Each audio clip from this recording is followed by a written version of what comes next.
초등학교 6년, 중학교 3년, 고등학교 3년, 총 12년. 우리 아이들이 수많은 지식을 쌓고 익히는 이 긴 시간 동안 어쩌면 너무나도 당연하지만 한 번도 건네거나 들어본 적이 없는 질문이 하나 있습니다. 아이야, 너는 무엇을 배우고 싶니? 배우고 싶은 것보다 배워야 할 것을 강요하는 교육, 또 가르치고 싶은 것보다 가르쳐야 할 것만을 중시하는 교육. 우리 아이들이 누려야 할 교육의 자유와 행복은 과연 누가 결정하는 걸까요? 지방 분권의 시작이자 미래, 교육자치, 무엇을 바꿔야 하는가? 지역 독립선언, 그 마지막 이야기 지금 시작합니다.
열여섯 개 지역 MBC가 공동으로 기획한 지역 독립선언 진행을 맡은 박혜진입니다.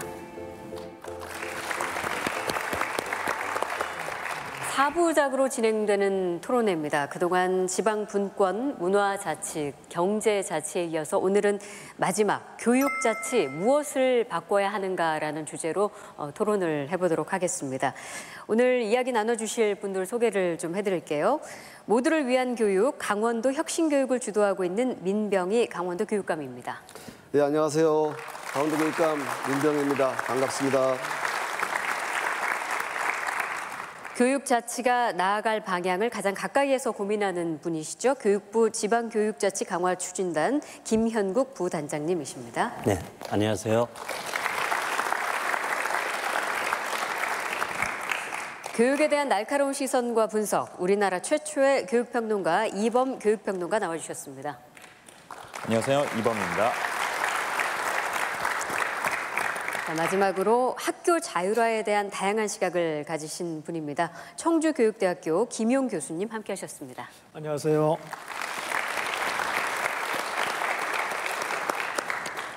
네, 교육 자치 무엇을 바꿔야 하는가? 오늘 이 토론은 찬반 토론 아니고요. 교육 자치가 나아가야 할 현실적인 어떤 방향성에 대해서 제시하고 또 다양한 의견을 나눠보는 그런 의미 있는 시간이 되기를 바라겠습니다. 오프닝 영상에서도 여러분들이 보셨겠지만 이 교육 자치에 관한 어떤 사전적인 의미는 있는 것 같습니다. 근데 또 우리 오늘 이야기 함께 나눠주실 또 패널분들의 그 교육자치 정의는 또 각자 다를 수 있어서 먼저 제가 김영국 부단장님께 한번 여쭤볼까 합니다. 예. 공교육을 운영하면서 중앙정부가 많은 권한과 책임을 행사할 때 중앙집권이라고 할 수 있습니다. 이것에 대응해서 중앙정부가 아니라 시도교육청, 학교가 권한과 책임을 많이 행사할 때 교육자치라고 할 수 있죠. 특히 지난 20세기에는 마을마다 학교마다 고유한 여건을 반영해서 다양한 교육을 하기 위해서 교육자치가 강조되어 왔는데요. 이번 21세기 들어선 학교를 넘어서 학생 한 명 한 명이 고유하다. 그런 학생들한테 다양한 교육을 적합하게 하자 해서 학교 자치가 특히 강조되고 있는 추세입니다. 네. 근데 이제 보통 교육 자치라고 지금 저희가 주제를 잡고 이야기하지만 뭐 교육 자율화 혹은 뭐 교육 분권 혹은 교육 민주주의 뭐 이렇게도 또 표현을 하는 분들이 계셔서 여기에 왜 굳이 자치라는 표현이 들어가야 하는가 그런 의미에 대해서 좀 설명해 주실 분이 계실까요? 근대 교육의 시작이 일제 잔재 문화 그리고 군부 독재의 여러 가지 영향 때문에 지금 그분들은 부도덕했기 때문에 그분들의 생각을 내려먹히게 하기 위해서 중앙 집권이 필요했었죠. 그런데 이제 많은 정부를 거쳐오면서 지방교육 자치를 강화하고 있지만 아직은 그런 시스템이 무너지지 않고 있습니다.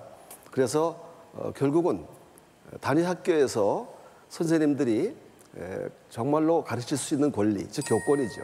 이걸 회복하느냐 못하느냐가 교육자치 핵심이 아닌가 그런 생각이 듭니다. 네. 왜 교육자치가 필요한 것인가 두 분의 의견도 짧게 좀 듣고 가겠습니다. 예. 민주주의의 핵심적인 가치는 자유고요. 그래서 결국 교육자치의 핵심적인 요체는 학생 개개인 그리고 교사 개개인에게 자유를 주는 거죠. 어떻게 가르칠 것이냐, 무엇을 가르칠 것이냐, 무엇을 배울 것이냐 이 자유를 주는 것이 교육자치 그리고 교육민주주의의 핵심이라고 생각합니다. 네, 만약에 교육부에서 하나의 정책을 만들어서 온 나라에 다 집행하도록 한다면 대한민국에는 하나의 정책만 있을 수 있겠죠. 그런데 17개 시도교육청이 저마다 교육 정책을 만들어서 자기 지역 내에서 독자적인 정책을 실행할 수 있도록 한다면 아마 우리나라에는 18개의 교육 정책이 만들어질 것입니다. 어떤 점에서 보게 되면 이게 혼란스럽다 이렇게 느낄 수도 있겠지만 달리 보게 되면 정책이 다양성이 살아나고 또 정책 간의 선의의 경쟁이 만들어져서 결과적으로 좋은 정책이 살아남고 널리 퍼지게 되는 정책 경쟁의 구조가 만들어질 수 있다. 이게 교육 자체의 효용 중에 하나라고 생각합니다. 네. 지역의 다양성과 특색을 고려한 자율적인 교육이 필요하고 또 교사와 학생이 교육의 주체가 되어야 한다. 아마 이게 교육 자치의 핵심일 텐데요. 사실 교육 자치의 필요성을 가장 실감하고 있는 분은 교육 현장에 계신 선생님들이 아닐까 싶습니다. 교육 자치의 현 주소를 아주 솔직하고 또 가감 없이 담아낸 현장의 목소리 저희가 영상으로 담아봤습니다.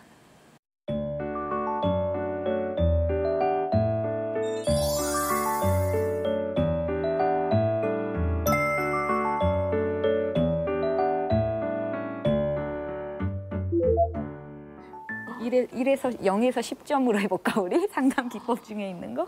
잘 줘야 1점, 2점이겠죠. 1점, 2점. 기존의 이제 구조를 그냥 그대로 둬놓고 여기서 미시적인 이런 변화들을 막 만들어 보겠다라고 하면은 한계가 늘 있는 것 같아요.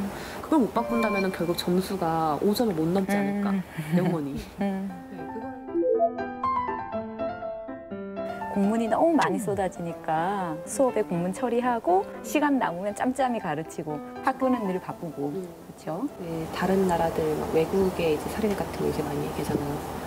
공문이라는 왜 우리 한국인 교사들이 가갖고 질문한다고 그러더라고요. 이제 여기서는 이제 공문 처리 같은 거 이제 어떻게 하는 그게 무슨 얘기 이해를 못하지. 내가 무슨 공문서를 처리하는 거지 이런 왜 얘기가 돌아오는 그쵸. 거잖아요. 교육과정이 자꾸 보다 탄탄해지고 있잖아요. 그리고 그 사이에 끼어서 들어오는 것들이 점점 더 많아지고 맞아요. 그래서 업무 정상화가 분명 학교에서 되고 있음에도 그게 피부로 잘 느껴지지 않는 게 뭐 수업하다 보면 여러 가지 그러니까 시도교육청 그게 평가의 내용이 되는 무슨 독도 교육을 몇 시간 했느냐, 통일 교육을 몇 시간 했느냐 이런 실적 요구를 하는 이런 공문들 이런 거에서 또 학교가 자유로울 수 없고 계속 했는지 안 했는지 그런 식으로 확인하잖아요. 그러니까 다 이제 거기에 이제 맞춰갖고 그러면 자꾸 페이퍼를 작성을 해야 되는 행사가 거잖아요. 돼요, 내가 행사. 이걸 했다. 교육 활동은 없고 페이퍼 워크만 계속 만들어내고 그리고 이제 단 근데 지금 이제 예전보다 교사들이 모여서 같이 생각을 나누고 목소리를 낼 수 있고 그런 분위기는 뭐 교원학습 공동체나 이런 제도를 통해서 됐다면 이제 그거를 지원해주는 행정적인 부분이라거나 아니면 예산이라거나 아니면 지원하는 체계라거나 이런 것들이 이제 같이 따라와야 그게 좀 이렇게 올라갈 수 있을 것 같은데 이런 것들을 우리도 소화를 하느라고 되게 안 해도 되는 이런 행사, 학교 행사, 무슨 체험학습 이걸 갑자기 또 나가야 되고 이럴 때 힘들죠. 그렇죠.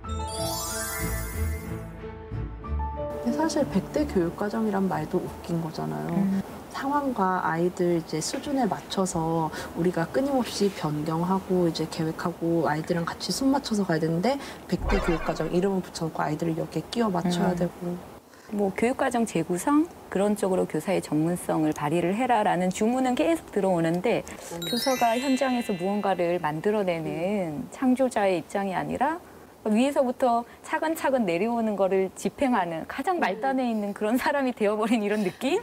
제시된 성취 기준을 사실은 되게 부담이 될까 그게 그냥 정말 사실 성취 기준 자체가 되게 많아갖고 부담이 됐는데 올해 유난히 더 이 부분이 되게 어렵고 이 부분 더 챙겨야 되고 이런 게 내 눈에 보여도 자꾸 이거를 해야 된다는 그 생각이 그렇죠. 드니까 주어진 것을 네. 왜 이렇게 보여지는 거, 행사, 활동 이런 것들을 자꾸 요구를 하죠. 브랜드, 막 이름 만들어야 되고 이런 거. 1년이 바쁜데 뭘 했는지 잘 모르겠어.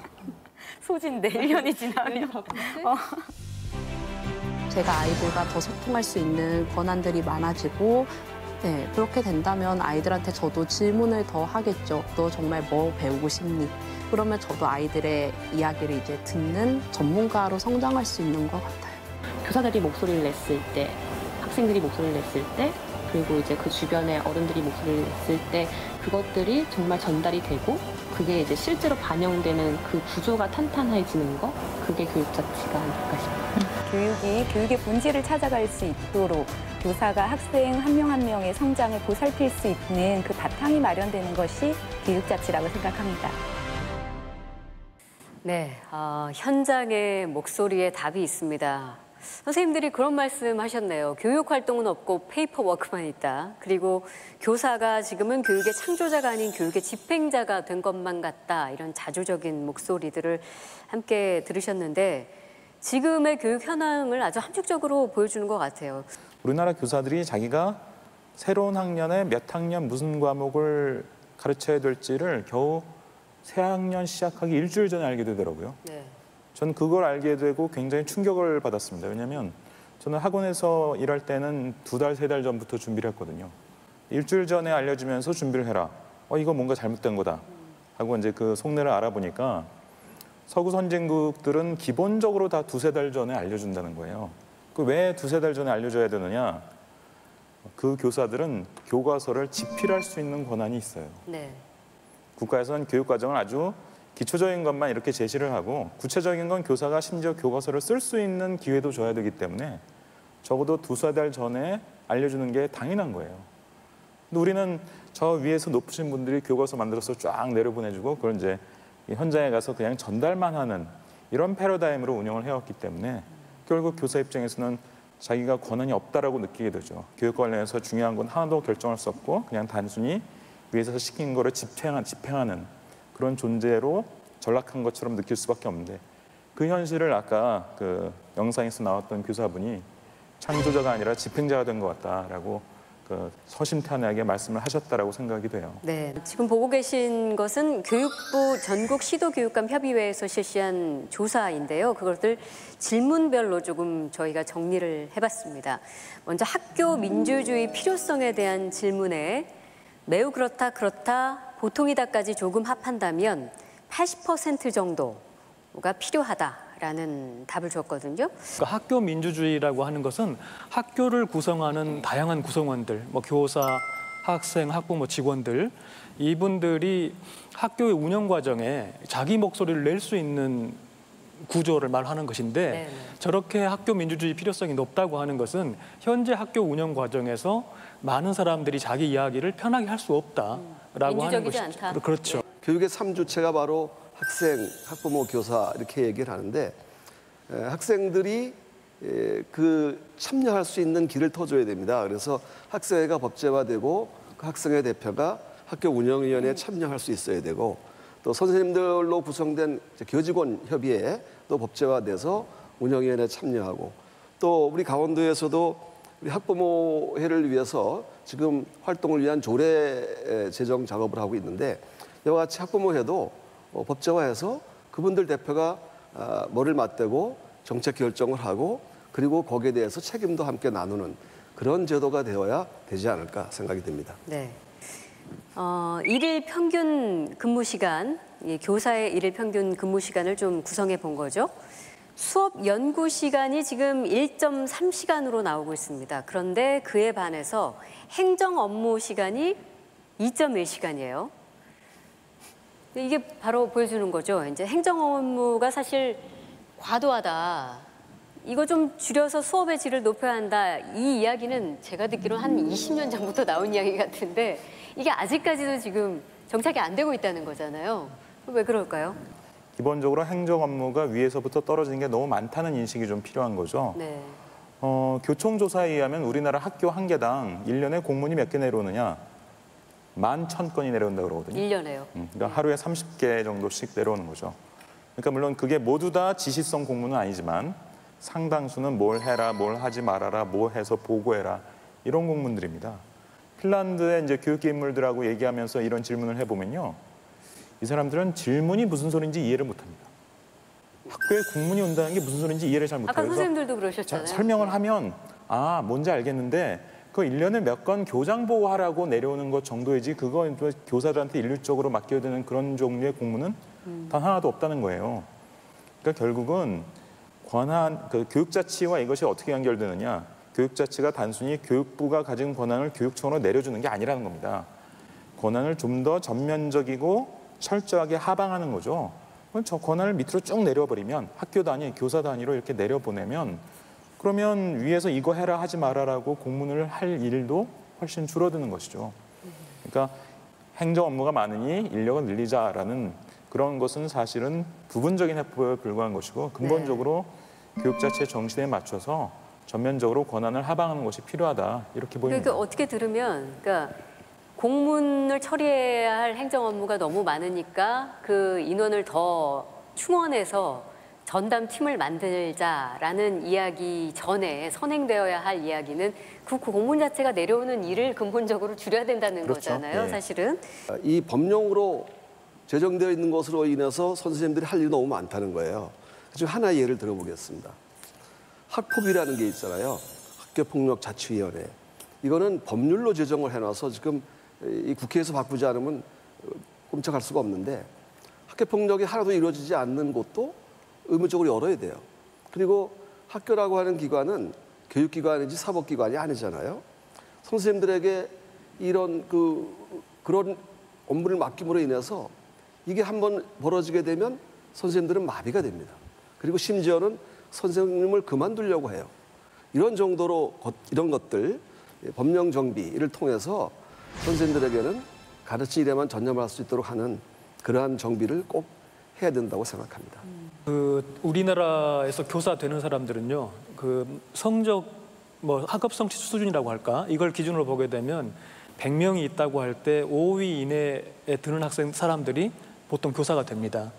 아까도 나왔지만 핀란드의 경우가 뭐 교육 선진국이라고 우리가 부르지만 그 나라의 경우에는 한 20등 정도 이내에 들어야 교사가 되거든요. 그러니까 전 세계에서 가장 우수한 자원이 교사가 되는 나라가 바로 대한민국입니다.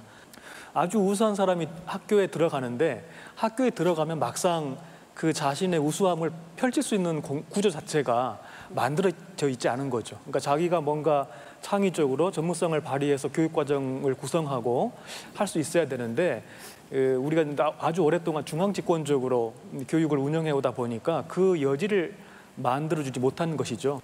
그러니까 교육과정 재구성이라는 것은 그러니까 아이들에게 무엇을 배우고 싶니? 라는 질문을 던졌을 때 나오는 해답을 중심으로 선생님들이 스스로 교육과정을 다시 구성하고 수업에 그거를 적용하는 그런 과정이다. 이렇게 쉽게 표현할 수가 있겠죠?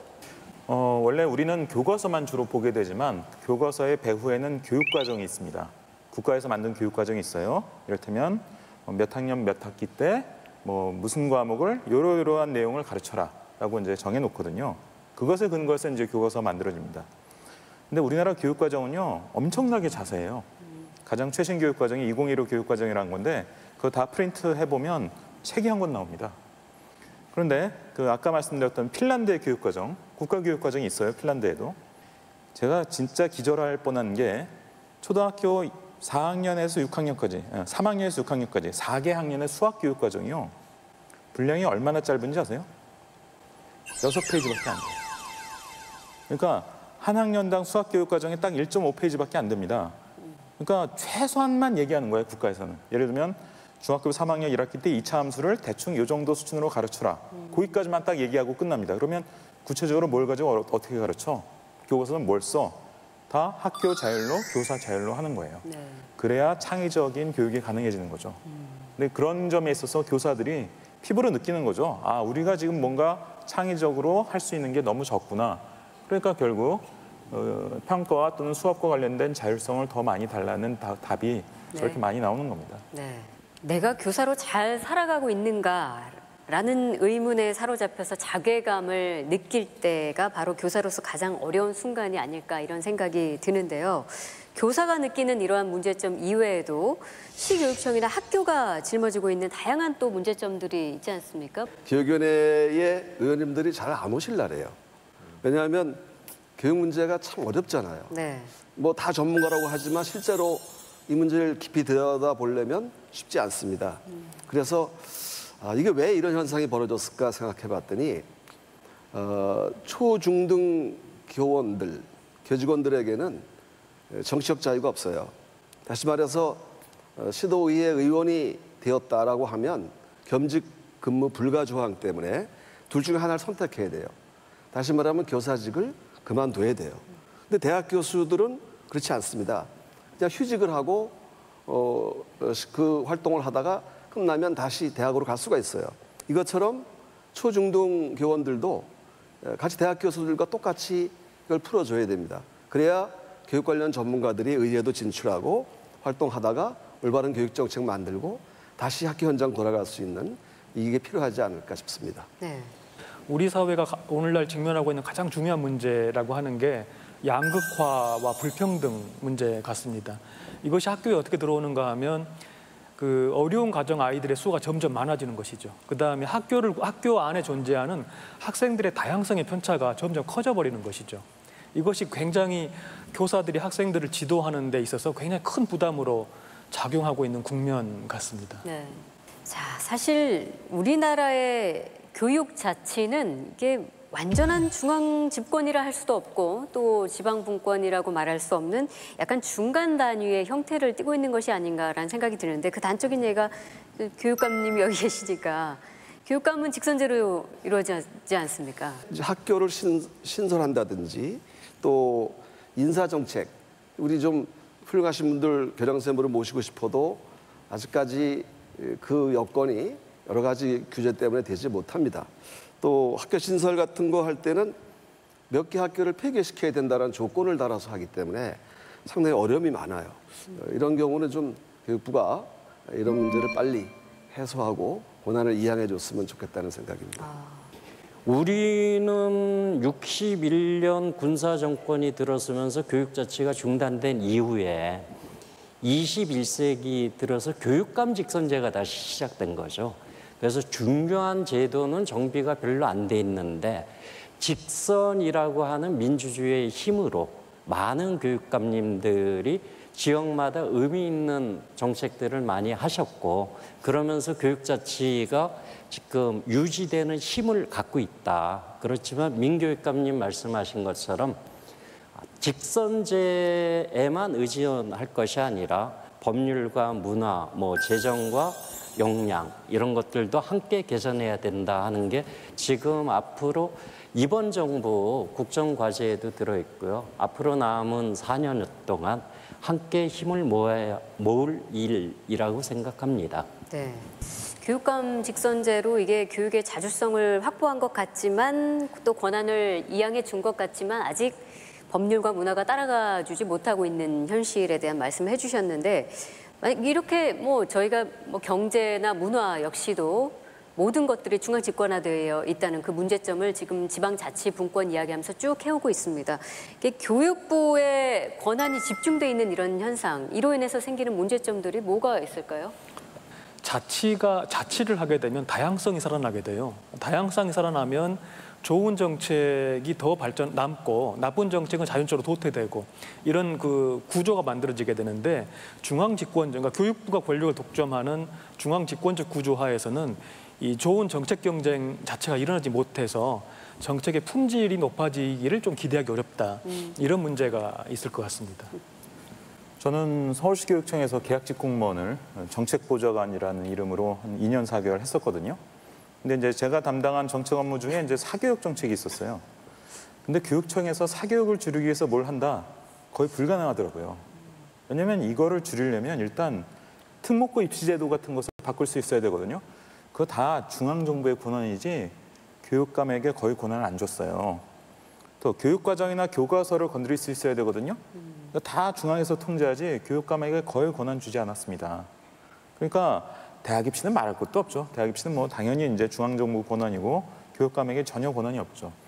그러니까 사교육과 관련된 교육 전체로 보면 좀 작은 부분이지만 그것마저도 뭘 좀 어떻게 해보려고 하면 권한이 없어요. 그래서 약간 역설적인 얘기인데 그래도 직선제가 되면서 혁신학교니 무상급식이니 이런 바람이 일었잖아요. 어떻게 보면 혁신학교 또는 무상급식을 왜 했냐? 할 수 있는 게 그거밖에 없기 때문에 그걸 한 겁니다. 교육과정, 교과서, 아까 말씀드린 고등학교 제도, 특목고 입시, 대학 입시 교육감에게 아무 권한이 없어요. 그렇기 때문에 우리가 교육감 직선제 때문에 뭔가 교육자치 되는 것 같아라는 착시 현상이 있을 수 있는데 주의해야 됩니다. 대부분의 권한은 아직까지 중앙정부, 국가 수준에 묶여 있는 거예요. 네. 이게 사실 교육을 통해서 민주적인 의사결정을 배우지 않습니까? 그런데 정작 교육 정책은 이제 민주적인 절차가 조금 무시된 채 수립이 되고 있다. 이게 탑다운 방식으로 진행이 되고 있다. 이 부분은 참 모순적이라는 생각이 듭니다. 그러니까 이런 상황에서 교육의 주체가 교사와 학생이어야 된다라는 말은 너무 공허하게 들리는 것 같아서 어떤 선택권이 있을 수 있겠습니까? 저는 특목고를 나왔거든요. 과학고등학교를 나왔는데 그래서 선진국에 과학고등학교가 다 있는 줄 알았어요. 웬걸 그 넓은 미국에 몇 개 정도 있는 정도고 유럽에 가면 과학고 같은 거 없어요. 그러면 다양한 교육은 어떻게 하느냐? 자기가 수강 신청하는 거예요. 그래서 자기가 과학, 수학을 더 많이 수강 신청하면 그게 과학고고 외국어 더 많이 수강 신청하면 그게 외고니까 다른 학교가 필요가 없는 거예요. 별다른 학교가. 그래서 어떤 소수의 선발된 학생들만 다양한 교육을 하고 일반고 학생들은 붕어빵을 찍어라. 이건 굉장히 잘못된 패러다임인 거죠. 학생들 개개인에게. 예를 들면 핀란드는 중학교 때부터 15% 정도가 선택 과목이에요. 자기가 고릅니다. 고등학교 가면 선택의 폭이 훨씬 넓어져요. 그래서 자기가 무엇을 배울지를 스스로 결정하고 그것을 진로나 진학과 연결시키게 하니까 그러니까 이제 학생들에게 최대한의 자율권을 주는 거죠. 교사도 마찬가지인데 제가 요즘 재미있는 사실을 좀 알게 됐는데요. OECD 35개국 중에서 그 일반에서 끝반까지 시험 문제가 똑같아야 된다는 규칙을 가진 나라가 딱 2나라 있거든요. 혹시 어딘지 짐작이 되십니까? 우리나라는 당연히 들어가겠죠. 네. 한국하고 일본입니다. 그러니까 한국, 일본을 제외한 나머지 나라들은 교사가 다르면 시험 문제가 다 달라요. 예를 들면 똑같이 임진왜란을 배워도 1, 2, 3반 가르치는 선생님은 뭐 난줄기 읽히고 토론해가지고 그거 가지고 논술용으로 평가를 하고 4, 6, 6반 가르치는 선생님은 조선왕조실록을 읽히고 그거 가지고 뭐 수행평가를 해서 그걸로 이제 평가를 하고 7, 8, 9반 가르치는 선생님은 뭐 아예 이제 카레 노래 같은 걸 읽힌다든지 그렇게 자유를 줘야 자유롭고 진짜 창의적인 교육이 가능해지거든요. 우리 강원도의 초등학교는 일찍고사 보지 않습니다. 그렇죠. 초등학교가 그게 좀 그래서 다를 수 있죠. 예. 행복성장 평가제라고 가르친 선생님이 평가하는 거예요. 예. 근데 어떤 문제가 생기냐면 학부모님들이 처음에 메뚜기인지를 모르니까 어머님들이 답답해 죽을 지경이죠. 그래서 답답해 죽겠다고 그래요. 그래서 제가 뭐라고 얘기했냐면 아이의 표정은 어때요? 그러니까 행복해한대요. 그래서 그러면 선택하세요. 어머니의 답답함을 풀어주는 것과 아이의 행복을 바꾸는 것 어느 걸 선택하시겠냐고 했더니 한참 생각하더니 제가 잘못했어요. 근데 지금은 그거 얘기하시는 분이 아무도 없어요. 그래서 그렇게 성장한 아이들이 중고등학교 가서 더 성취도 잘하고 있고 자기 주도적 학습을 하고 있고 그렇게 되고 있습니다. 네. 이번에는 그 교육의 목적을 잘 달성하기 위해서는 또 행정이 잘 뒷받침되어야 하죠. 그 교육 행정 부분을 좀 짚어볼까 하는데 좋은 교육 환경과 복지를 제공하기 위해서는 아무래도 이 지자체와의 협치가 굉장히 중요해집니다. 네, 강원도가 아주 좋은 그 사례가 있습니다. 그 광역자치단체 중에 최초로 이 초중고 모두 무상급식으로 운영이 되고 있죠. 예, 이게 협치의 산물이라고 많이 얘기를 하는데요. 예. 저희 교육청하고 도지사님 그리고 도의회 의장님 또 시장군수 협의회장님 또 시군의회 의장협의회장님 이렇게 같이 머리를 맞대고 서로 분담해서 이걸 해결해냈습니다. 그래서 지금 전국 최초로 우리 아이들 이제 밥 먹는 문제에 대해서는 이제 아무 걱정하지 않고 지원할 수 있게 되었는데요. 앞으로 이제 내년부터 여러분들 교복 입고 있는데 이 교복 다 돈 주고 샀죠? 교복을 저희들이 지원해 드리려고 합니다. 근데 이걸 하려면 의회에 그 조례를 제정해야 되는데 지난 의회에서 해주지 않아서 못했어요. 근데 이번 의회는 해주실 것 같아요. 방과 후 교육과정이나 돌봄 문제는 학교 안에서 책임져야 될 문제가 아니라 마을 전체가 책임져야 될 문제예요. 그걸 자꾸 학교라고 하는 곳에서 시작을 하니까 여기다 모든 책임 있는 것처럼 느껴지지만 사실은 그게 아닙니다. 이것도 같이 협치로 갈 것이고 화천과 맺은 협약이 행복교육지구라는 협약이에요. 저희도 분담하고 거기도 분담하고 해서 좀 더 좋은 그 지역에 맞는 교육 사업을 하자. 이거를 18개 시군 모두에 적용하려고 하고 있습니다. 네. 자, 지자체에서도 교육 자치를 위해서 많은 노력을 하고는 있지만 아직까지는 미비한 단계이기 때문에 이 제도적인 장치가 마련돼야 한다는 의견이 참 많이 있습니다. 그렇다면 언제나 이제 이런 이야기를 할 때 꼬리표처럼 달라붙는 게 예산이 부족하다 그런 이야기죠. 그에 따라서 교육 지원이 늘 후순위로 이렇게 밀리게 되는 그런 현상들을 자주 목격하곤 하는데 학생들의 교육 환경을 위해서 지자체가 직접 교육에 뛰어든 곳이 있습니다. 최문순 화천 군수님을 박수로 맞아서 이야기를 좀 듣겠습니다.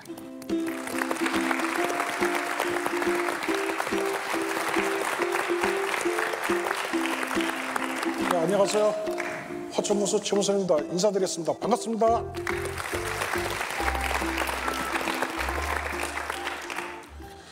저기 49 화살 표시 제로 되어 있죠. 무슨 뜻이냐 하면은 불과 몇 년 전만 하더라도 화천서 중학교 나오고 고등학교 갈 적에는 50%, 49%가 전출 갔습니다. 화천에 있는 고등학교에서는 공부가 잘 안 되니까 춘천, 서울로 전학 비율입니다. 근데 지금은 없습니다. 있어도 한두 명 정도 있을까 말까, 프로테지가 안 나올 정도로 많이 변했습니다. 군수로 취임하면서 최고 먼저 목표 세운 것이 아이들에게 가장 좋은 화천을 만들자라는 생각을 했습니다. 그래서 우리 조직 내에, 군청 조직 내에 전국 최초로 교육복지과라는 조직을 만들었습니다. 이거 조례를 만들었습니다. 그리고 교육복지과 직원들에게 당부했습니다. 대한민국에서 가장 아이 기르기 좋은 화천을 만들어보자. 우리 화천에서는 교육에 대해서 유아기서부터 대학교 졸업할 때까지 프로그램이 한 120개 정도 프로그램을 운영하고 있습니다. 우리 교육복지과 직원들한테 참 칭찬인지 뭔지 몰라도 겁이 없는 친구들입니다. 우리 화천에 아이들이 책 볼 데가 없습니다. 어린이 도서관 만들어야 됩니다. 어떡합니까? 제가 약속을 했는데. 수십억 들여갖고 어린이 도서관 2개 만들었습니다. 부모님들이 아이들 장난감 빌려주는데 많은 비용 들어갑니다. 장난감 대여서 만듭시다. 청소년 다닐 수 있는, 와서 마음껏 놀 수 있는 문화유지 만듭시다. 만들었습니다. 거기다가 더군다나 좀 제가 가장 힘든 게 한 것은 고등학생들에 대해서는 학비 전액 지원합시다. 전액 지원합니다.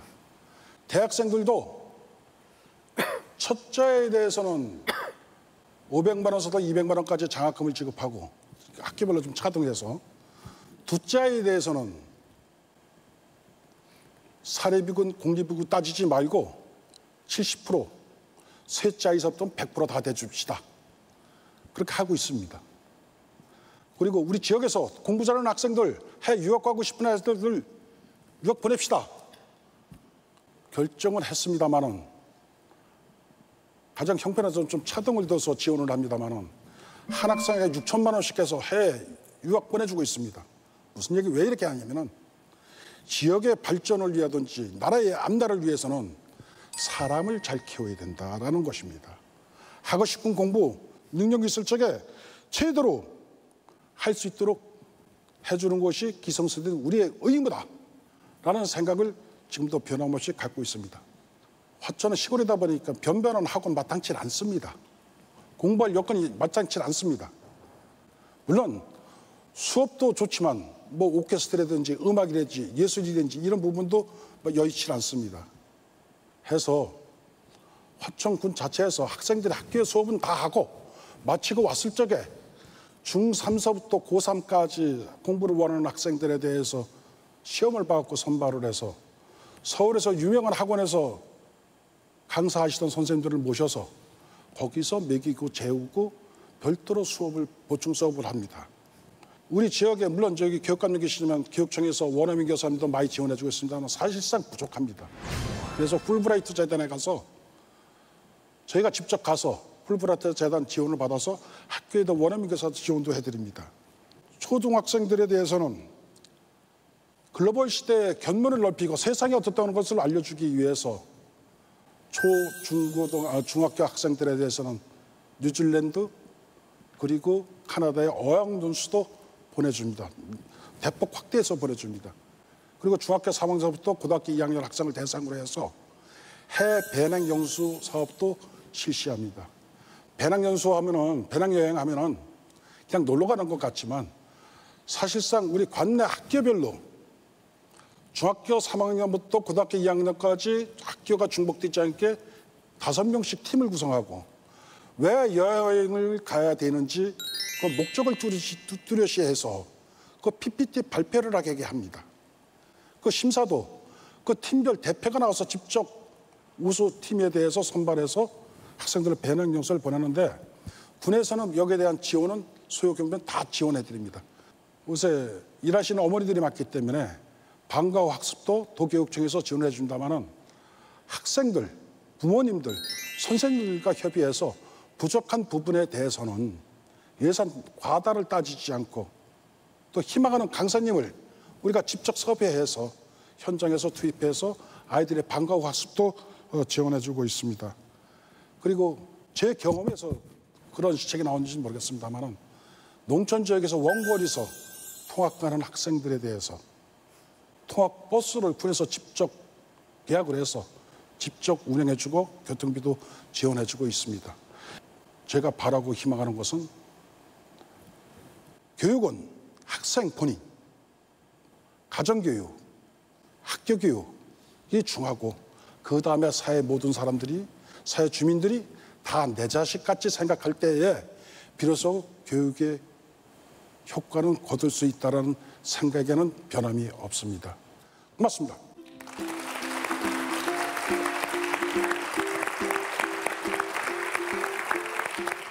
삼무삼유, 화천에는 세 가지가 없고 세 가지가 있는데 없는 것은 육아 걱정, 교육비 걱정, 장래 걱정이 사라졌고 또 아이들의 웃음과 꿈과 미래는 새로 생겼다.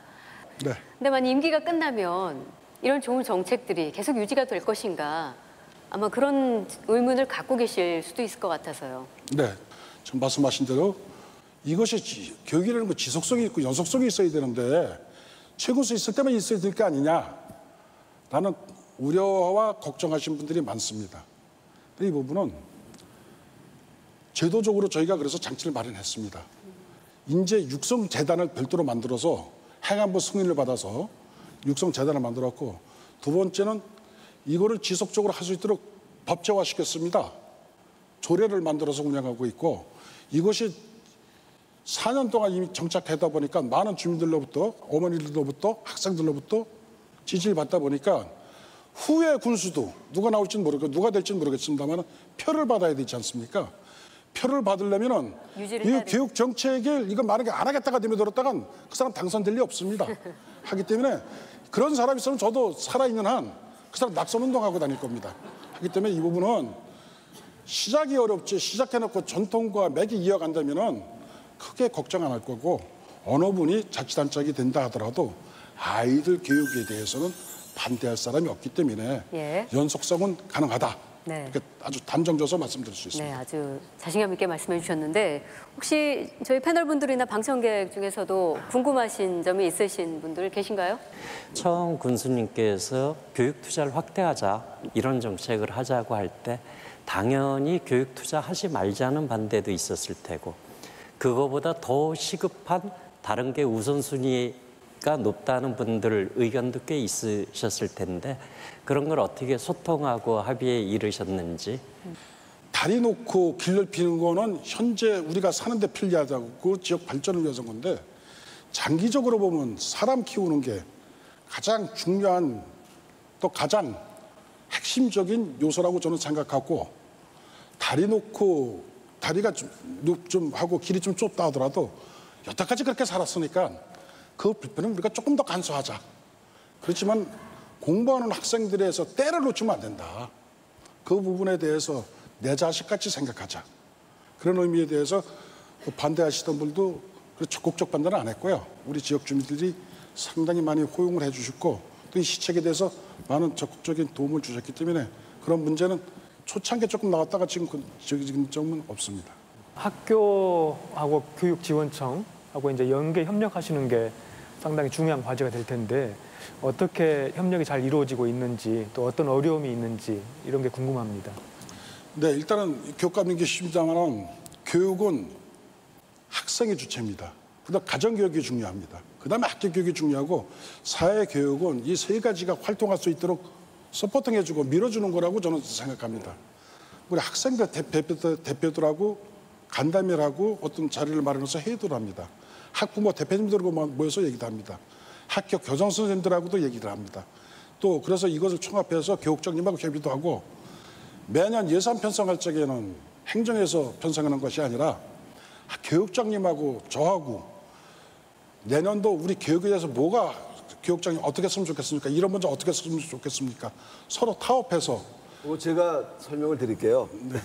지금 대개 자치단체장님들이 그 뜻대로 막 이렇게 손실수 행정을 펼치기 위해서 교육 지원을 하는데 하천 군수님은 그게 아니라 교육복지과, 교육복지과 예. 과장님이 교육장님 결제를 맡고 사업을 해요. 그러니까 독자적으로 하는 게 아니라 이게 교육적으로 옳은지 어느 게 좋은지를 협의해서 협치로 했기 때문에 이게 성공하고 있다. 이렇게 말씀드릴 수 있습니다. 학부모님 입장으로서 아까 그런 여러 가지 어떤 정책들 그럼 좀 만족도가 있으신가요? 일단 아이가 아침에 1.7km 정도 되는 거리를 걸어서 학교를 다녔어야 됐는데 굉장히 겨울엔 따뜻하고 여름에 시원한 버스를 제공해 주셔서 아이가 학교를 걷지 않고 버스를 타고 다닐 수 있게 되었고요. 그리고 문화적인 활동도 굉장히 많이 해요. 제가 서울에서 거의 30년 가까이 살다가 하천 내려온 지 3년 정도 됐는데 서울에서 지낼 때보다도 더 많은 문화 활동과 어떤 예술적인 혜택 같은 것들, 공연 같은 것들 더 많이 접하고 경험하고 있어서 그런 것들이 사실상 지방에 산다고 해서 서울 사람들과 조금 갭이 있다? 그렇게 전혀 못 느끼고 살고 있습니다. 그러니까 그 전에 이런 지원 혜택들이 없었을 때는 아마 이사도 고려하셨던 그 국민들이 좀 있으셨을 것도 같네요. 시책이 좀 좋다 보니까 외지에서 들어와서 그런 혜택만 받고 치고 빠지는 분들이 좀 많이 계십니다. 그래서 그거를 걱정을 하다가 지원 대상을 화천에서 실직거치 3년 이상 되신 분 예. 그렇게 정해놨습니다. 그래서 그런가요? 지금 들어오셔도 혜택을 못 받고 3년 후에나 받을 수 있기 때문에 그래야지 우리 지역 아이들을 하는 건데 예. 대한민국 모든 학생들을 저희가 감당할 수는 없기 때문에 화천에서 부모가 3년 이상 거주한 사람의 자녀 네. 이렇게 규정해놨습니다. 그래서 디테일한 규정이 있었군요. 네네. 예.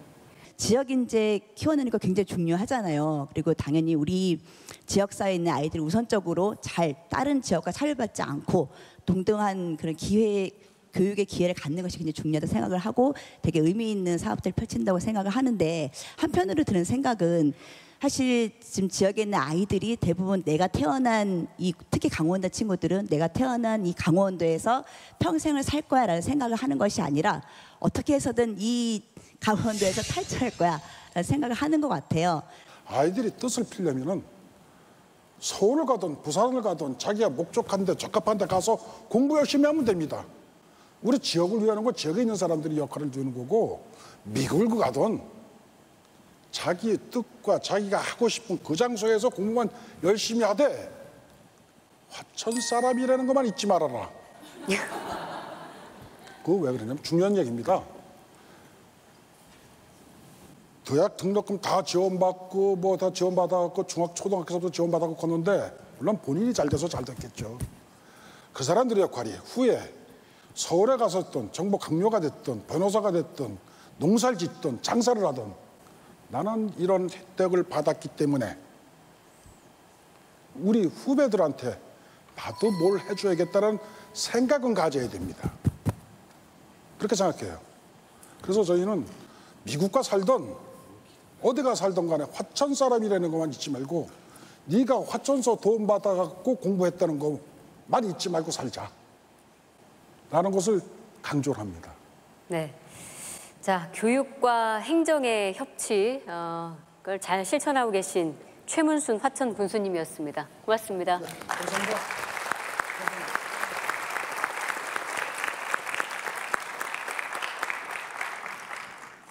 사실 우리나라가 세계적으로 학력 수준이 꽤 높습니다. 근데 그에 비해서 학업에 대한 학생들이 갖는 자신감 그리고 흥미도는 꽤 낮죠. 굉장히 모순적인 결과를 안고 있습니다.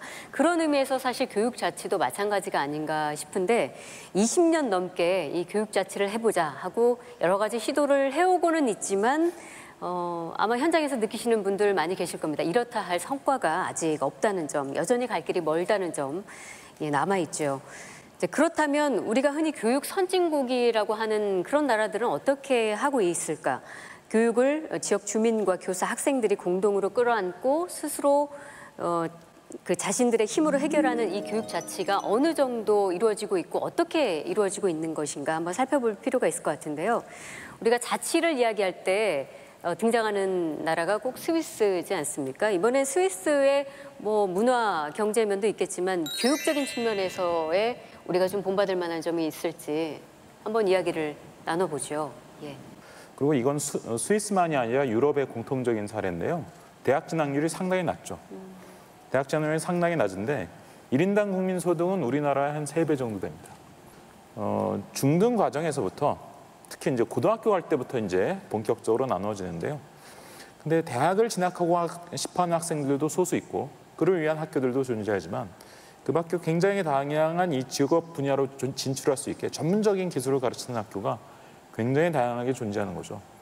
이것이 스위스의 국가 경쟁력의 핵심 중에 하나이고 스위스가 그 정도로 높은 국민 소득을 거둘 수 있는 그 원천이 되고 있기 때문에 한마디로 스위스의 교육 자치, 그것에 뿌리박힌 스위스의 교육이 스위스의 어떤 그 나라의 나라의 영성, 나라의 어떤 품위 이것을 지키는 핵심이다. 이렇게 말할 수 있을 것 같습니다. 네. 제가 조금 전에 말씀하신 것처럼 스위스의 경우에 대학 진학률이 20%가 채 되지 않습니다. 그런데 재미있는 사실은 스위스 대학에는 등록금이 없고요. 그다음에 입학 시험이 없습니다. 다시 말하면 가고자 하면 누구나 갈 수 있는 것이죠, 대학이. 그럼에도 불구하고 20%라는. 그럼에도 불구하고 20%라는 거거든요. 왜 그런가? 대학을 졸업하지 않아도 사회에서 살아갈 수 있는 경로가 굉장히 넓게 열려 있기 때문입니다. 왜 우리가 마이스터라고 부르는 왜 직업의 장인들 있잖아요. 이를테면 시계를 잘 만드는 사람은 충분히 잘 존중받으면 살 수 있는 것이죠. 근데 우리는 그 점에서 보게 되면 좋은 몇 개의 대학을 졸업하지 않으면 사회에서 존중받으면서 품위 있게 살기가 어렵기 때문에 굉장히 좁은 문으로 많은 사람이 향해 있고 따라서 학교 안에서 뭔가 다양한 경험을 해보기가 어렵고 이제 그런 어떤 사회적인 차이도 있어 보입니다. 네. 자, 이번에는 교육 선진국이라고 불리는 나라 중에서 중앙정부가 지원은 하는데 간섭은 줄이는 이 독립적인 교육 자치를 이루고 있는 나라 독일의 교육 현장을 영상으로 보겠습니다. 독일은 16개의 주로 이루어진 연방 국가입니다. 1989년 통일을 이룬 독일은 각 주의 교육 제도를 정비하고 주별로 독자적인 학교법을 만들었습니다. 교육에 관한 입법과 행정의 권한을 모두 주정부에 두고 연방정부는 특별 정책이나 한시적인 프로그램에만 관여토록 권한을 제한하고 있죠. 6살에 초등학교를 입학해 약 10년 이상의 의무 교육을 받는 독일. 이곳 김나지움은 초등학교를 졸업 후 진학하는 중등 교육기관인데요. 우리나라로 치면 인문계 고등학교, 대학 진학을 목표로 하죠. 김나지움을 포함한 모든 학교는 주의회에서 정한 학교법을 따르지만 학교들은 또 저마다의 자치권을 인정받고 있습니다. Also wir haben den Schulverein Carolinum e.V., in dem sind Lehrer, Eltern, Schüler, ehemalige Schüler, viele Studenten.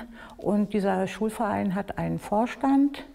Alle arbeiten ehrenamtlich in diesem Vorstand. Unser Schulleiter, Herr Tisch, gehört auch dem Vorstand an. Und dieser Schulverein unterstützt viele Projekte, wie zum Beispiel unser Projekt Catering Carolinum, Space Camp, unser Lego-Team, das ja schon sehr erfolgreich war, und auch Projekte, die von jüngeren Schülern immer mal wieder eingereicht werden und die eben ein bisschen Geld benötigen. 학교 자체적으로 재정 운용은 물론 교육 내용에서도 자유로운데요. Hallo, ich bin Moritz und ich bin Teamcoach im Lego-Team Caro Aces. 의무 교육기관에 해당하는 독일의 초중등학교는 대부분 국공립으로 무상교육입니다. 학비는 물론 교재비도 거의 들지 않죠. 모든 국민이 평생 동안 공평한 교육의 기회를 갖도록 하는 것이 교육 목표인 독일. 이에 따라 학생들은 기본적인 교과목 외에도 인성, 직업, 정치에 대한 다양한 교육의 기회를 모두 학교에서 제공받습니다. Teamwork zu leben und die viele Chancen, die man dadurch auch bekommt, ist wirklich überdurchschnittlich. Also durch dieses Projekt habe ich meinen Studiumsplatz bekommen, durch dieses Projekt habe ich ganz viele andere neue Sachen kennengelernt und 독일에선 국민 누구나 개인의 기호와 능력에 따라 교육과 직업을 자유롭게 선택할 권리를 가집니다. 학생들은 교내에서 이루어지는 다양한 경험과 기회를 통해 미래를 스스로 개척하고 만들어가죠. 최근 이곳에선 한국 문화를 배우는 수업 과정도 생겼습니다. Ich bis jetzt Englisch und Latein lerne und eine Zeit lang auch Spanisch gelernt habe, aber ich wollte mehr in den asiatischen Raum gehen. Und dann habe ich halt so geguckt, welche Sprachen gehen würden. Und dann habe ich mich schlussendlich für Koreanisch entschieden, weil mich auch die Kultur sehr interessiert. Und deswegen ist das jetzt Koreanisch geworden. 위에서 아래로 향하는 획일화된 교육 방식이 아닌 학생들 개개인의 기호와 능력을 살리도록 학교의 자율성을 보장하고 있는 독일의 교육 자치. 하지만 이는 자칫 학교나 지역 간의 교육 수준의 격차를 만들어내기도 합니다. 독일에선 이 점을 보완하기 위해 주정부 간의 교육 문화에 대한 의견을 상호 조율하고 조정하는 협력 기구를 만들었죠. Die Bundesrepublik Deutschland ist ja ein föderaler Staat und insofern ist es so aufgeteilt, dass im Großen und Ganzen für die Bildungspolitik die Länder zuständig sind und damit die Zuständigkeit am Ende vergleichbar sein kann. In Deutschland hat man alle 16 Bundesländer koordiniert in der Kultusministerkonferenz. Wir haben es ja bis zum heutigen Tage, gerade in der letzten Woche, hat es ja im Bundesrat auch Abstimmung gegeben über die Frage, was soll der Bund, sprich die Bundesregierung, den einzelnen Ländern in der Zusammenarbeit anbieten und was wollen bzw. was möchten die Länder in dieser Zusammenarbeit annehmen. Das muss, wie gesagt, im Grundgesetz geregelt werden. 독일의 수도 베를린. 다른 주와 달리 초등교육이 6년제인 베를린에선 이후 4년의 중등교육을 마치면 대학 진학과 직업교육 중에서 선택하게 됩니다. 유럽 최대의 전기에너지 회사인 이곳엔 현장 실습을 위한 직업교육 시스템을 갖추고 있는데요. 독일에서 직업교육은 매우 중요한 위치에 있습니다. 최소 2년 이상의 직업 의무 교육을 받아야 하고요. 이때 이론과 실습을 병행한 이원화 교육으로 기업체가 원하는 맞춤형 인재로 성장하죠.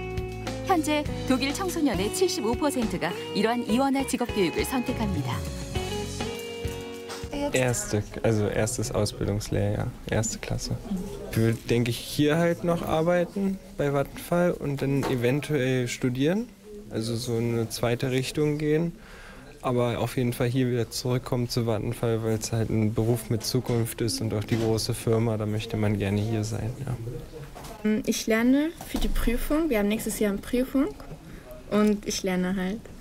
Physik, Mathe, ansonsten kriegen die uns hier beigebracht. Ne? Wir fangen in der Elektrotechnik von vorne an, wir fangen mit den Grundlagen an, wir erklären das alles. Wir arbeiten ja praktisch auch fast schon so ein bisschen wie eine Schule. Wir machen viel Theorie auch zu den ganzen praktischen Sachen, die wir hier machen. Und ja, der Erfolg gibt uns recht. Ja. Das Berufsbildungsgesetz gibt eben vor, dass es eine Ausbildungsordnung für jeden Beruf, den es gibt, den man erlernen kann, dass die vorliegen muss. Und diese beschreibt die Inhalte, die das Unternehmen vermitteln muss, aber eben auch gleichzeitig die Inhalte, die der Auszubildende erlernen muss im theoretischen Teil in der Schule. Und beides zusammen ergänzt sich, sodass man einen Rahmenplan hat, so nennt er sich auch, an dem man sich orientieren und halten muss. 직업교육에서 일정 기간 현장 경험을 쌓으면 마이스터 과정에 입학할 자격이 주어지는데요. 한 분야에서 최고의 전문인으로 성장하는 것이죠. 독일에서 많은 청소년들이 대학이 아닌 직업교육을 선택하는 것도 이 때문입니다. 주별로 상이한 교육법에 따라 다소 복잡하게 연결돼 있는 독일의 교육제도. 이는 모두 개인의 능력에 따라 교육의 기회를 제공하려는 독일만의 교육 자치가 아닐까요?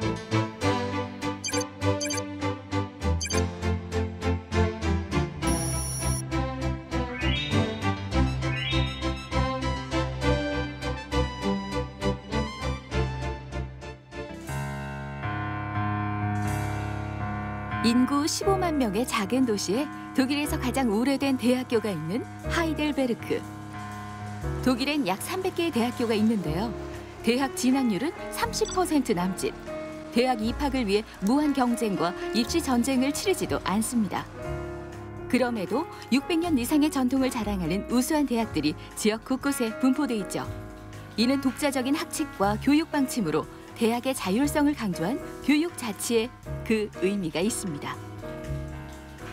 Also im Großen und Ganzen sind die Universitäten ziemlich frei in ihren Entscheidungen, aber natürlich dadurch, dass die größte Anzahl der Universitäten in Deutschland staatliche Universitäten sind, kommen die Gesetze vom Staat. Also das Landeshochschulrecht regelt die meisten Abläufe und Verfahren und Prozesse, die in der Universität ablaufen.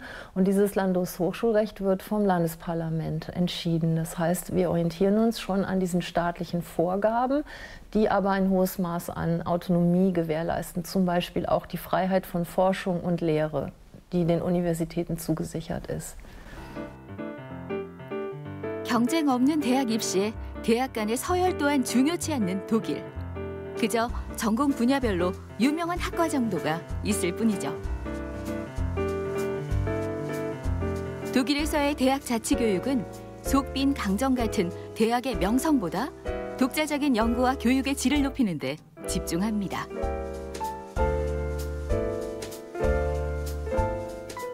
Ich bin niemand, der in Großstädten leben will. Ja. Also Berlin und München oder Hamburg sind mir zu groß. Heidelberg ist klein, beschaulich und hat ein tolles architektonisches Erbe. Ist Gott sei Dank vom Krieg verschont geblieben und deswegen habe ich mich für Heidelberg entschieden. 한국은 이제 중앙 집권화된 교육이 이제 굉장히 당연시되고 있는 상황이지만 여기에서는 오히려 지방 분권화되고 지역에 맞는 교육과정, 지역에 맞는 교과서 그걸로 아이들이 배우는 것이 오히려 당연한 그런 상황이라고 생각됩니다.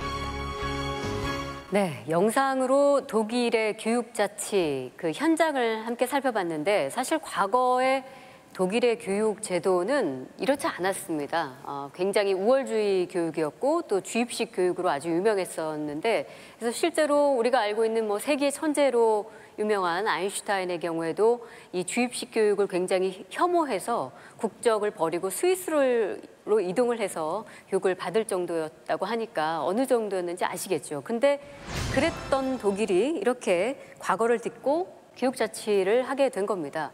과연 어떤 요인들이 있었을까요? 네, 우리가 잘 알고 있는 것처럼 1900년대 초에 독일은 나치즘을 경험하잖아요. 나치 시대의 교육은 마치 우리가 박정희 시대의 교육처럼 굉장히 뭐라고 할까요? 국가 주도적인 교육이었던 것이죠. 1950년대 말 60년대 무렵에 주로 교사들을 중심으로 이른바 관리된 학교에 대한 비판 논의가 활발해집니다. 그러니까 이를테면 정부가 관리하는 학교들에서는 자율적이고 창의적인 인재를 기를 수가 없다. 학교를 더 이상 이렇게 운영하면 안 된다라고 하는 문제를 제기하게 되면서 획기적인 법을 많이 만드는데요. 그게 어떤 법인가 하면 학생과 교사와 학부모들이 학교 운영 과정에 직접 참가할 수 있는 학교 운영뿐만 아니라 주정부의 결정 과정까지도 참가할 수 있는 법을 만들게 됩니다. 이른바 학교 참가법, 학교 의사결정법이라고 하는 것들인데요. 오늘날 우리가 얘기하는 학교 자치, 오늘의 우리 주제 중에 하나인데 학교 자치라고 하는 개념 자체가 독일어의 슐 아우토노미라고 하는 독일에서 출발한 개념이거든요. 그러니까 독일도 우리와 비슷한 과거를 가졌지만 굉장히 집중적인 논의를 통해서 오늘에 이르렀다 하는 과정을 우리가 알 수 있습니다. 네. 독일에서도 획일적이고 국가주도적인 교육을 하다가 교사들이 문제 제기하고 현장에서의 목소리를 내고 그것이 제도화되면서 큰 변화를 이뤘단 말이에요.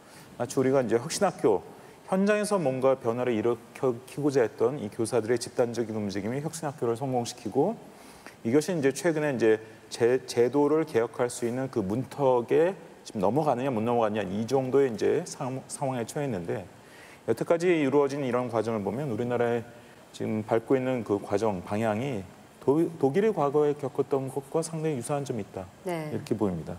이제 독일의 초등학교를 방문했었는데 그러니까 그 산 선생님이 4학년까지 담임을 계속해요. 그래서 제가 질문했어요. 이 학부모가 싫어하는 선생님이 4년을 맡으면 뭐 거기 민원이 발생하지 않느냐. 그럴 일이 없다고 그러더라고요. 거기는 4년 동안 그 선생님이 아이를 잘 관찰하면서 적성도 파악하고 소질 파악해서 4학년을 마치면 부모님한테 권고를 해요. 이 아이는 이러이러한 방향으로 나갔으면 좋겠습니다. 그러면 그게 특성화 고등학교든 뭐 인문계든 어떤 뭐 어느 경우든 부모님이 99% 따른답니다. 아마 그게 지금 독일의 교육자치의 기본이 되지 않았나 싶어요. 네. 우리가 독일의 교육자치를 살펴봤는데 사실 핀란드의 경우도 좀 볼 필요가 있습니다. 핀란드는 우리가 다 알다시피 교육 강국으로 굉장히 유명한데 국제 학업 성취도 평가에서 항상 상위권을 차지하고 있죠. 핀란드의 경우는 뭐 비슷할까요? 어떻게 교육자치를 이렇게 이뤄가고 있을까요? 네, 그 사회 구성원 전체가 핀란드 교육이 어떤 방향으로 가야 하는가에 관한 사회적 합의를 굉장히 긴 시간을 들여서 이뤘다는 겁니다. 이를테면 엘리트 교육이 중요한가 아니면 모든 아이들을 위한 평등한 교육이 중요한가에 관한 논쟁이 우리 사회에도 계속 존재하는 거잖아요. 그래서 이른바 수월성 논쟁이라고 하는 것이 핀란드 역시 그런 교육에 관한 생각의 차이가 존재했었는데 20여 년 이상 시간을 들여서 핀란드 사회 구성원들이 합의한 것이 평등함 속에서 다양함을 보장할 수 있도록 해주자. 학교 교육 단계에서는. 그 합의가 이루어지고 나니까 이제 그 자치후 기반이 만들어지는 것이죠. 사실은 생각이 굉장히 다르면 자치하기가 어렵잖아요. 그렇지만 합의가 존재하면 자치가 가능해지는 거거든요. 그게 핀란드의 국가교육위원회입니다. 예. 그래서 어느 정파가 들어서더라도 변함없이 이 정책을 추진했죠. 그래서 9년제의 보통학교 이 문제도 마찬가지고요. 지난번 대입제도 개편과 관련해서도 이게 국가교육위원회와 같은 초당파적인 그러한 사회적 합의기구를 만들어서 이 문제를 해결해 나가고 어느 정파가 들어서도 변함이 없도록 하는 그러한 국가 백년 대계를 꿈꿀 수 있는 그러한 제도가 만들어졌으면 좋겠습니다. 핀란드하고 독일에도 입시가 있어요. 입시가 있는데 우리와 같은 난리가 나지 않는 이유가 두 가지가 있는데 일단은 입시가 객관식이 아니에요. 네. 이거는 객관식 대학 입시가 있는 나라가 세 나라 있는데 그게 한국, 미국, 일본입니다. 나머지 유럽 국가들은 제가 깜짝 놀랐는데 수학도 논술형, 국어도 논술형, 과학도 논술형 다 자기 생각을 곁들여서 서술하도록 하는 입시예요. 그러니까 이게 이제 학교 교육에 부담을 주지 않는 거죠. 만약 객관식 입시가 있어 놓으면은 뭐 학교에서도 객관식 문제풀이를 해야 될 것 같은 이런 이제 압력을 받을 텐데 유럽은 아예 입시가 그렇게 돼 있고요. 또 하나 독일하고 핀란드에서 대학 입시와 관련해서 난리가 나지 않는 것은 우리보다는 좀 사회적으로 좀 더 평등하고 대학 서열이 그렇게 차이가 안 난다는 거죠. 특히 독일하고 핀란드는 사실상 사립대가 거의 없거든요. 사립대가 거의 없고 다 주립대나 국립대. 그리고 이제 국가에서도 비교적 골고루 지원합니다. 그러니까 1등 대학, 2등 대학, 3등 대학 이런 관념이 우리에 비해서는 훨씬 덜하죠. 거의 없다라고 볼 수 있을 정도입니다. 우리가 지금 선진국, 교육 선진국의 사례를 좀 지켜봤는데 우리나라는 어떤가? 우리나라도 완전한 교육 자치는 아니라 할지라도 이 획일화된 교육의 문제점을 다 공유를 하고 있기 때문에 사실 시도된 것들이 있습니다. 이제 예를 들면 대안학교 같은 게 있지 않을까요? 뭐 대안학교뿐만 아니죠. 일반적인 학교에서도 이제 학교 혁신 운동이라고 네. 하는 것이 굉장히 활발하게 일어나서 아마 오늘 오신 학부모님들은 상상하시기 어려울 텐데요. 학부모님들이 다니시던 학교하고 오늘날 우리 학생들이 다니는 학교는 많이 바뀌었습니다. 아까 우리 교육감님도 말씀하셨지만 그 학생들의 학교 운영 과정에 참여라고 하는 게 몰라보게 눈에 띄었고요. 눈에 띄게 굉장히 높아졌고요. 또 선생님들 사이에 그 학습 공동체 활동이 굉장히 활발해지면서 그 제한된 틀임에도 불구하고 그 학생들에 맞춰서 굉장히 창의적으로 수업을 계획해서 만들어가는 학교들이 굉장히 많이 늘고 있습니다. 네, 그래요. 이렇게 똑같은 내용을 가르치던 선생님들이 그동안에는 그런 질문을 하지 않았죠. 너희들은 무엇을 배우고 싶은지. 근데 그 선생님들이 아이들한테 뭘 배우고 싶은지 묻습니다. 그리고 아이들은 스스로 어떤 것을 배우고 싶은지 생각하고 또 결정을 하는 과정들을 경험을 하게 되죠. 이게 이제 다른 나라 이야기가 아니고 우리나라에 있습니다. 교육이 교육답고 또 교사는 교사답고 그래서 아이들이 온전하게 배우고 성장할 수 있는 그런 학교가 있다고 하는데요. 강릉 호남초등학교 함께 가보겠습니다.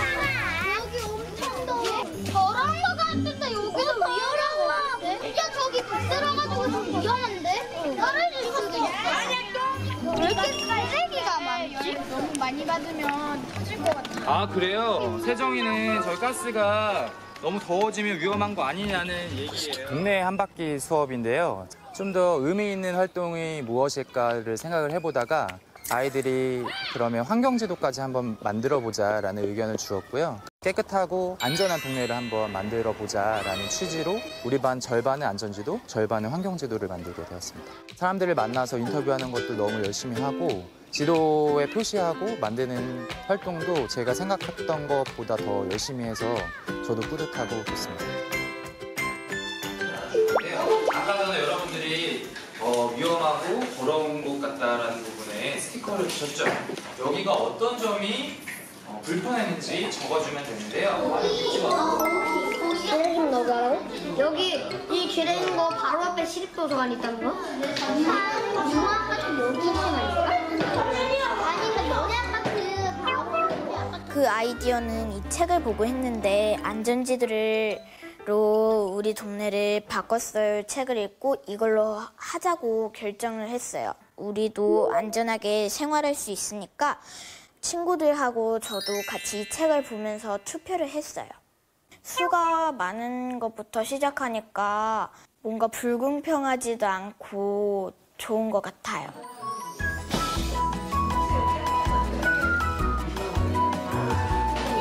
준비해도 좋다 이렇게 했더니 애들이 부담스러워요. 실제로 우리 사이에 벌어지는 이거에 대한 생각들을 다시 읽어보면서 동네에 위험한 곳이 어디 있고 안전한 곳이 어디 있고 쓰레기가 많이 진짜 교육 과정을 계속해서 들여다보고 아이들하고 소통을 하면서 만들어가고 있는 칭찬하시고 계시기 때문에 아마 더 그런 느낌이나 소감 이런 것들이 더 많으실 것 같아요. 그러면 아이들의 배움에도 맥락이 생긴다. 그러니까 아이들이 그런 할 말이 생겼어요. 아이들이 선생님 이거 왜 배워야 해요? 이거 왜 해야 해요? 이런 말을 할 때 우리 주제에 보면 우리 주제랑 참 관련된 게 배움이잖아. 이렇게 좀 교사가 할 말이 생겼다? 그런 생각이 들더라고요. 이런 협의를 하면서 2학년이랑 이렇게 다르고 이런 차이점을 두면 되겠구나라는 생각을 하면서 이 고민하는 시간이 꼭 필요하겠다.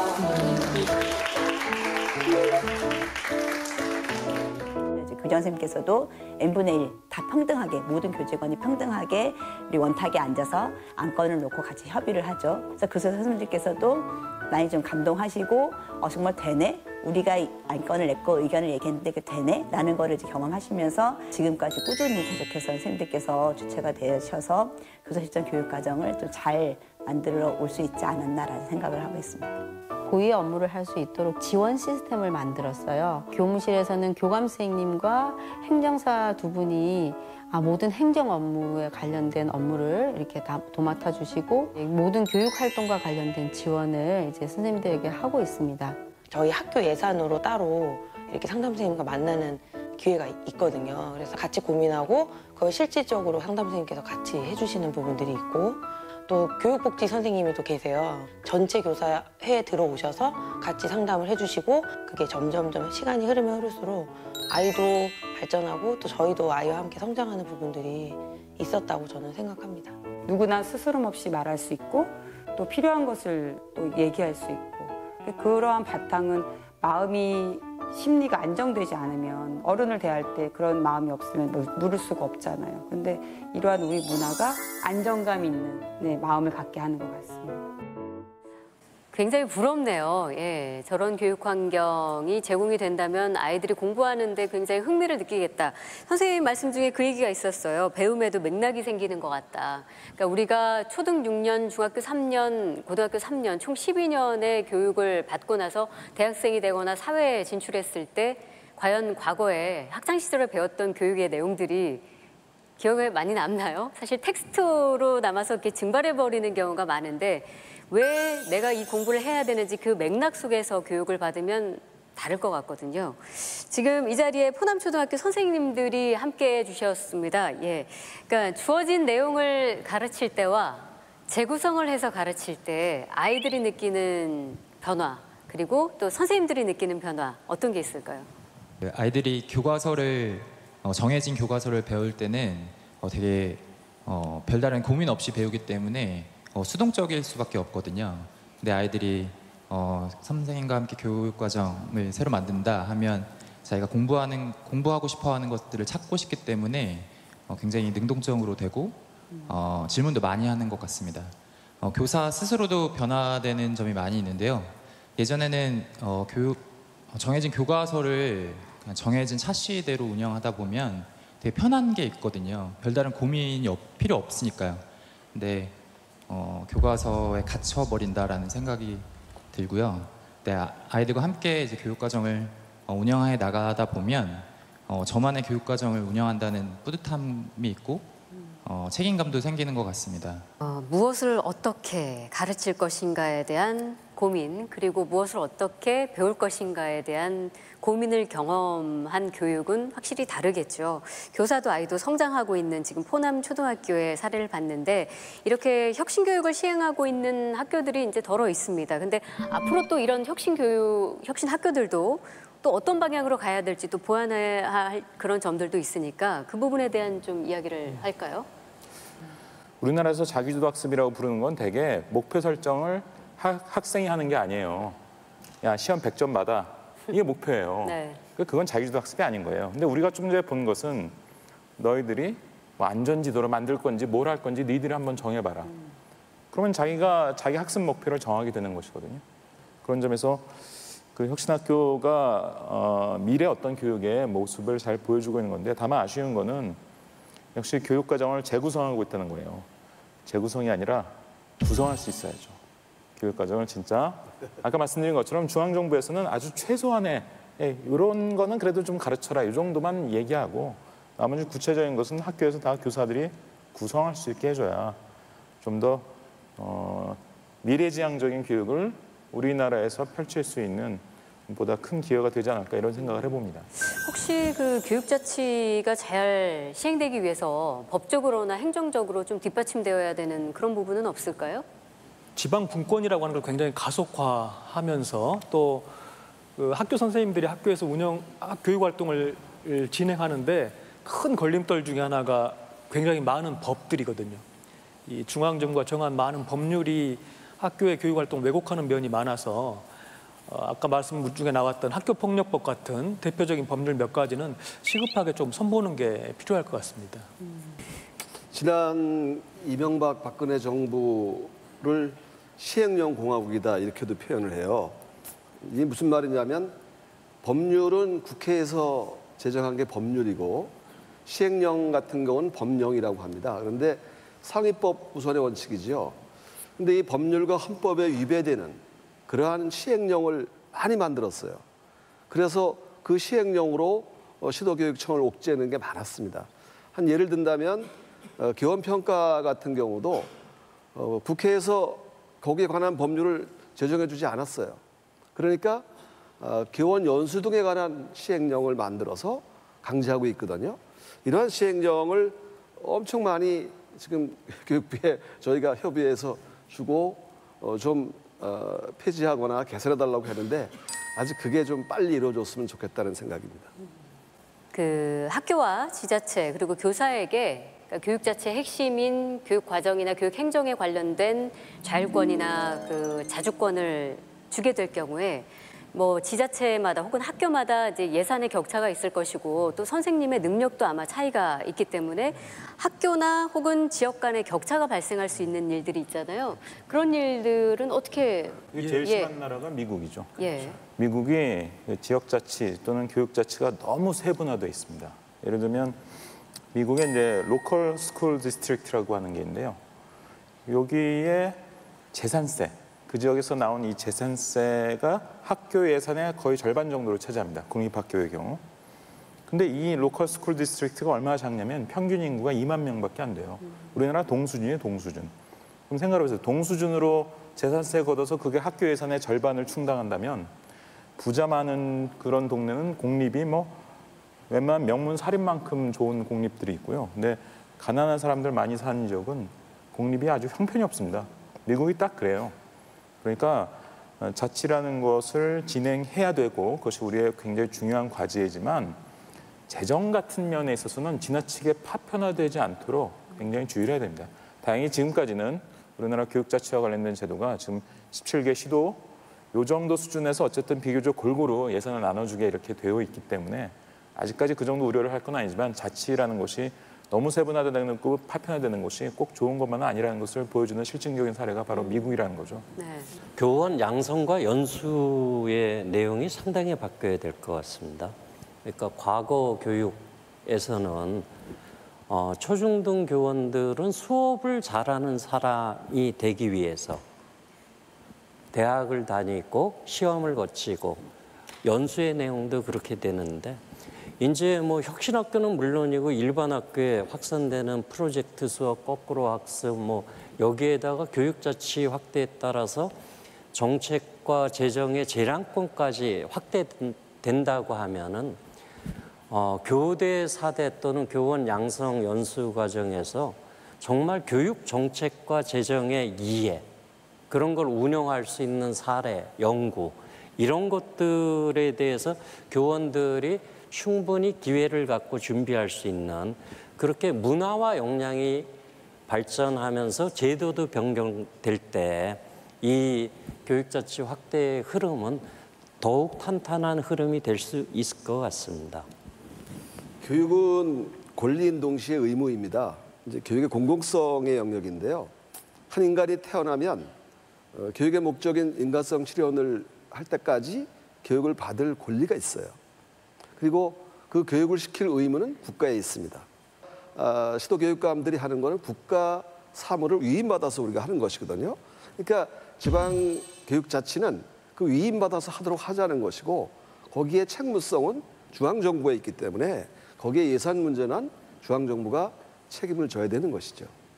여하간 지금보다 훨씬 더 교육자치, 지방자치가 진전되면 격차 문제는 불가피하게 존재할 수밖에 없습니다. 나타날 수밖에.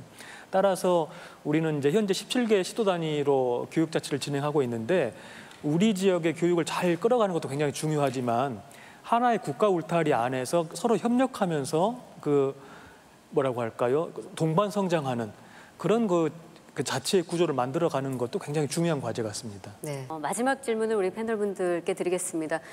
오늘 토론의 주제가 교육자치, 무엇을 바꿔야 하는가였습니다. 이제 뭐 많은 의견들 또 고언들 말씀해 주셨지만 가장 중요한 그 하나 바꿔야 될 그걸 이제 한 문장으로 좀 정리를 해서 마무리 발언으로 부탁드리겠습니다. 앞서거니 뒤서거니. 그러니까 우리 교육계가 사실 최근 수십 년간 교육계 안에서도 갈등, 분쟁 이런 게 많았습니다. 그래서 서로가 서로를 상대화하고 비평과 비판은 충분했지만 저 사람들과 내가 또는 우리들이 같이 뭐 교육자치를 확대할 파트너다 또는 공교육을 내실화할 파트너다, 이런 마인드가 사실 작았죠. 그런데 지금부터라도 교원과 공직자들 사이에 내가 꼭 앞에 서진 않겠다. 어떤 때는 내가 앞서겠다. 어떤 때는 저 사람이 앞서겠지. 이런 인식을 가지고 서로를 인정하고 같이 걸어갈 수 있는 것이 교육자치 확대는 물론 공교육 내실화에 있어서도 정말 생각해 볼 가치가 아닐까 판단합니다. 네. 저는 마음이 담긴 교육의 시작이다, 이렇게 말씀드릴 수 있겠습니다. 지금과 같은 교육제도와 시스템 속에서는 마음이 담겨 있지가 않아요. 그 마음이 없으면 이건 교육이 아니고 기술이다, 이렇게 생각합니다. 그런데 이 기술은 더 뛰어난 기술이 지배하게 돼 있죠. 학교에서 오늘 내가 하루라도 뭘 감동을 받았는가, 뭉클했는가, 이런 것들이 작용을 해야 된다고 생각합니다. 그래서 아이들을 더 많이 사랑하는 교육, 그것이 바로 시작이 아닐까 하는 생각이 듭니다. 네. 저는 교육자치는 자유의 제도화다라고 얘기하고 싶은데요. 아까도 말씀드렸지만 결국 교육부 장관이나 중앙정부가 가진 권한을 교육감한테 내려준다, 이게 끝이라면 교육자치는 필요 없는 겁니다. 더 전면적으로 하방해서 여태까지 무엇을 배우고 어떻게 가르칠지에 대해서 자유가 없었던 학생들, 교사들에게 더 큰 자유를 주는 것, 뭐 그걸 통해서 또 이 창의적인 인재라는 게 키워질 수 있는 것이고요.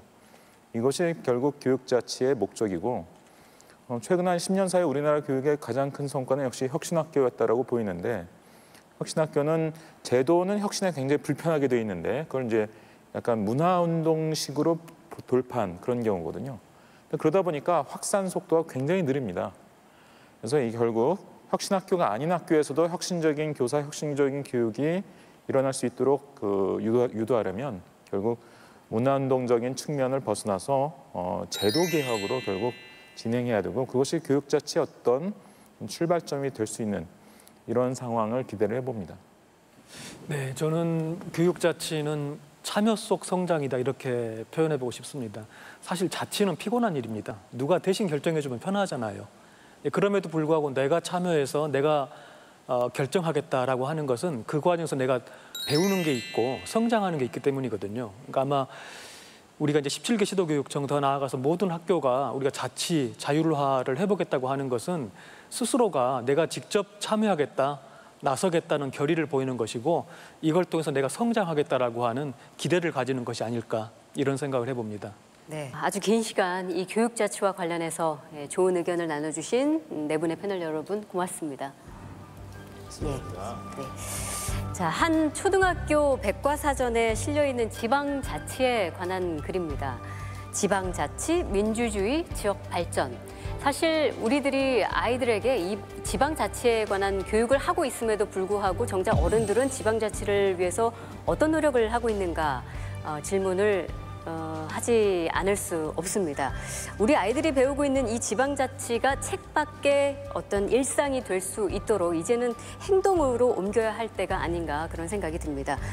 지역이 자신의 목소리를 내고 지역이 가지고 있는 다양성과 어떤 특색을 찾고 스스로 나아갈 길을 마련해가는 것.